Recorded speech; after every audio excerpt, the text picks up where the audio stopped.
Hi guys, for today's video, isang quick tour lang po. Ako pala si Mark, isang barista dito sa Riyadh, Saudi Arabia. Hindi man po ako professional, may kunting kaalaman lang po. Gusto ko lamang pong i-share sa inyo yung mga kagamitan namin dito o aking workplace as a barista.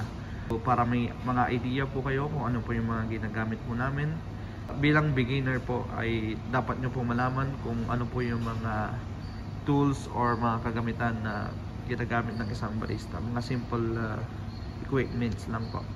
So first po, meron po kaming coffee beans grinding machine. Ito po. Ang brand po niyan is McLoning.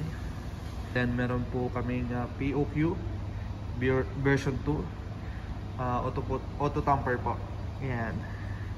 And then meron po kaming weighing scales once po na mag-calibrate po ng ating espresso. Okay po.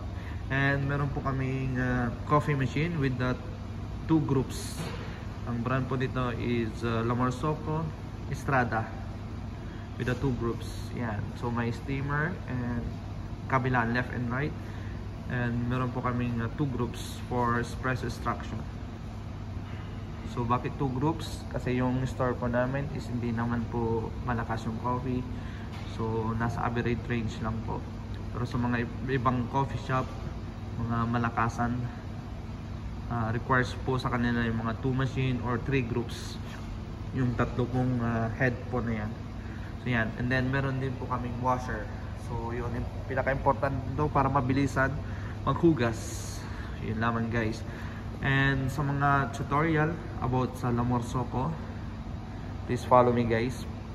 I-share ko yung mga konting kaalaman ko dito sa pagka-calibrate and pag-a-adjust ng mga volume ng coffee machine na to, ang La Marzocco Estrada. Okay guys, see you, thank you and God bless.